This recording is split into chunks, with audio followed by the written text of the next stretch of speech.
We're at the beginning of the road. Yes, of our plot. All the way leading up to the stone grove. Yes, and we can see the property over there. Yes. And then there's a small road in between with almost no traffic. It's very quiet. And then we have in front of us a trail, forest trail.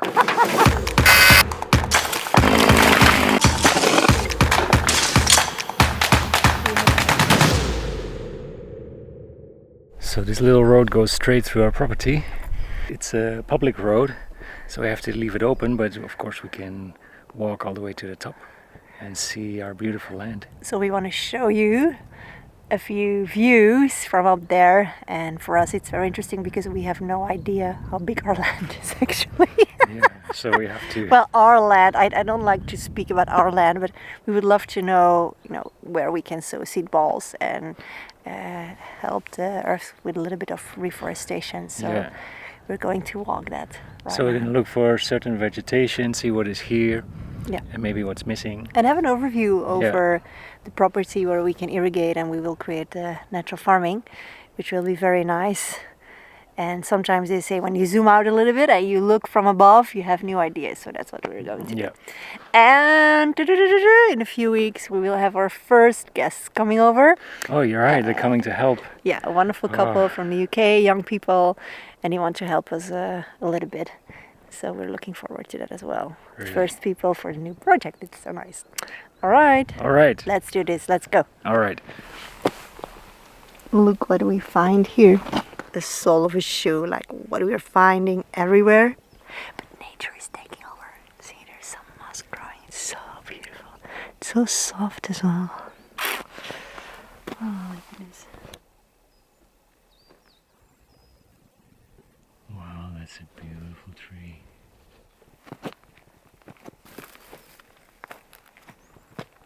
Wow. Look at that. Whoa. This is so amazing. It's amazing. It has or been cut or over time it lost some branches. Such a silence and peace in these trees. A life force. It's incredible.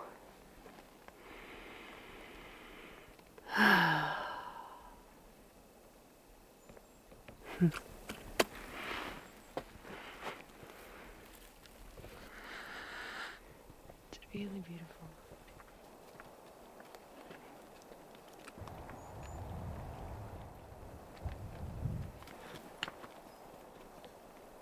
So we went up and there's a fence here. And it seems that shepherd is coming here with his sheep. But we will ask him not to come anymore. But look what they left. So this is amazing for the land and for the vegetable garden. It's quite a lot of work to bring it downstairs, but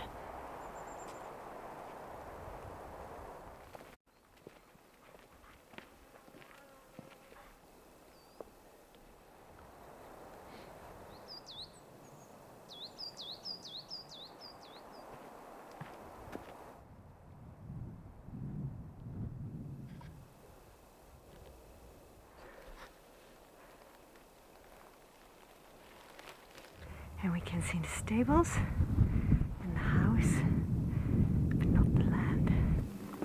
Yay! That's where our little hub is, where we live right now. Here you can see the difference between the valley and a piece of land that has been plowed. It's so sad. Probably they cut all the trees to grow some grains. And you see like one Sabina is still there, but that's it. Yeah, it really touches me. It's really, this is man-made, Human beings did this.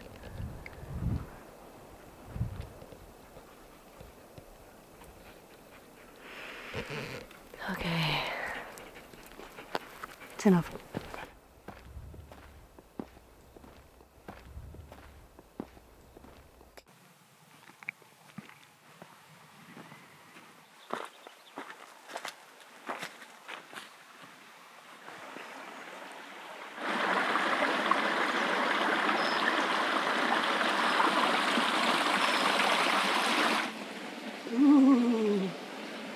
That looks nice.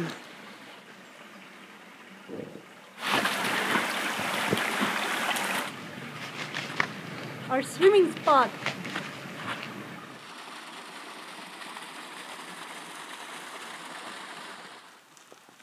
You can still see the damage of the floods. The earth really collapsed and went into the river. Nature still needs a little bit of time to recover.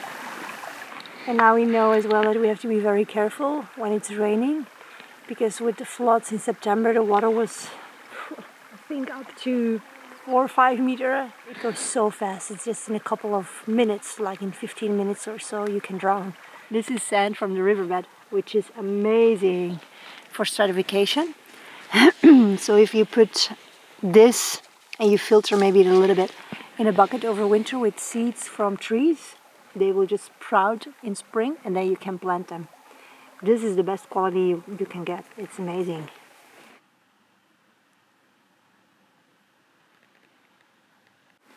So our next big project concerning the land is to put a fence to protect it from the wild boars and other animals that graze and that eat all the seeds and trees.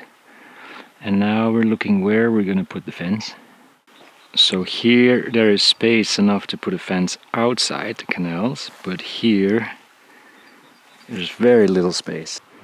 Here you see the point where the water canals have been broken off. There's been a landslide down here. When the canals get very full with leaves and branches and no one's cleaning it, that the water gets stuck and then it just flows over and it creates like a mess. So it can even create a big landslide like this. So combination of storm and not cleaning the canals can lead to disasters like this. So now, right now, there's absolutely no space to put the fence, also because down there it's very steep. And here you see the possible troublemakers, the leaves. So when the water hits this, and there's a lot of water because of a storm, it would just hit over the side and then just destroy all this even more. And then in the end, it's even possible to lose this part as well. So maybe we have to find a solution for that also. Let's see if we see our little friend here. We have a little mouse living here. So I'll take from this side.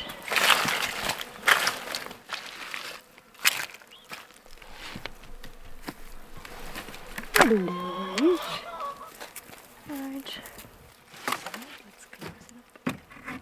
Thank you, wormies. I'm coming. Here you go, chickens. They love it the most and I feed them personally. Thank you. Look at that. 3 eggs. All of them have been laying an egg. Our chicken coop is a little bit uncommon because we have 2 roosters and 3 chickens. It's really crazy. The roosters grew up here and they were the only one that survived actually. And Misty caught a couple as well, unfortunately. We tried several times and then some of them are dying, they're getting sick. And they seem to get along pretty well right now. So when we move to the bigger piece of land we can have more and give them a different space. Which will be nice, they will have much more freedom. And my dream was to have them range freely in the garden, but with Misty we just cannot do it. So the other land will have a huge fence and then they can just freely range whatever they want.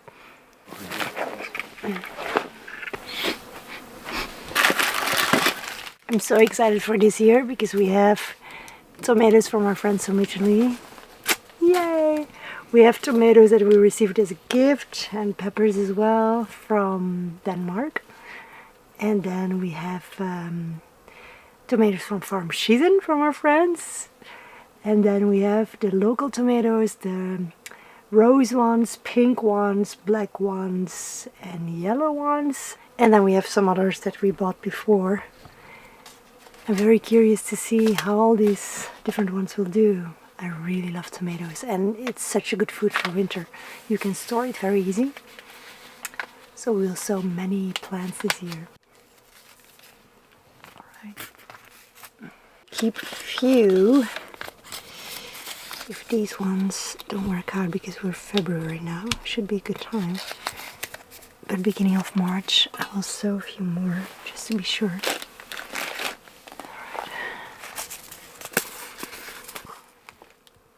Tomato seeds.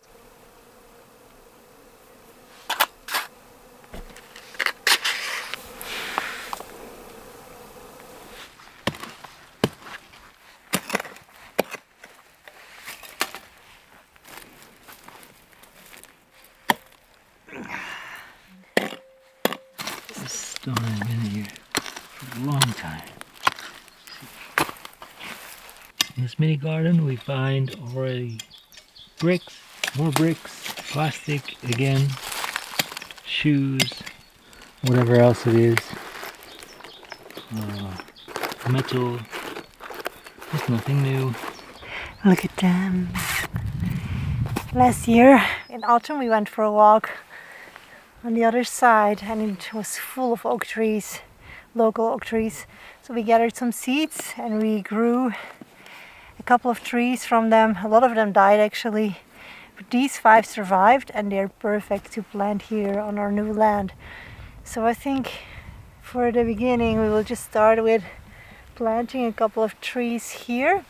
We have, I think, 100 trees or so in the car, in the trunk of the car. I think we will start with planting them outside of the fence. That's tricky. That's tricky, just to test how they survive without any protection.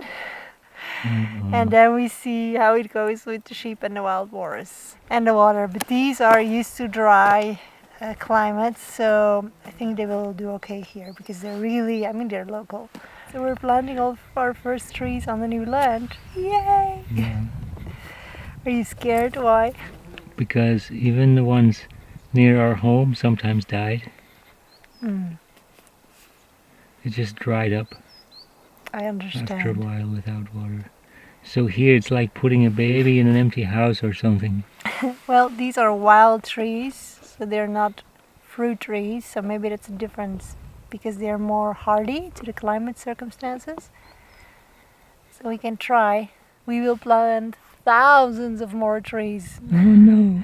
within the fence with water.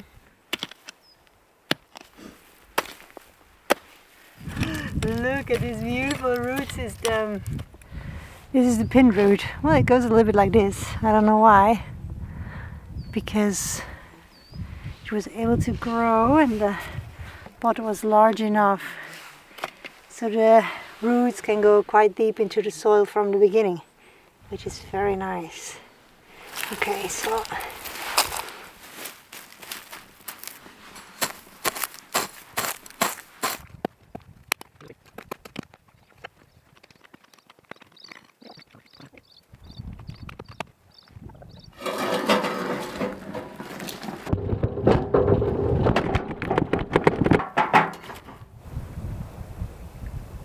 this seems to be like a good spot.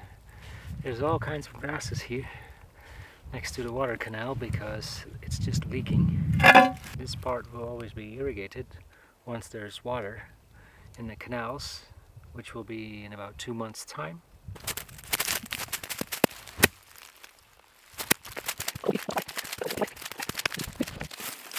Ah! Next one is going to go 2 meters apart. Normally they put 5 or 6 if they do monoculture, but of course we're not doing that. Here you can see the soil. This is a deeper part, so it's still humid. And you see the top layer is much drier, so we'll put that on top. And then we'll hope for some rain soon because we won't have the water canals ready until May. So before that, they need to be self-sufficient. Or maybe it'll come out here with a bucket now and then. Great. Well, a few left. So the first batch has been planted. This is where the water canal is, the exit. Then there is one over there. Here's one. There is one. There. there, right there, one more, another one. So there's 9 trees in total. You can hardly see it. And then the rest, the other 91, we'll plant maybe somewhere else.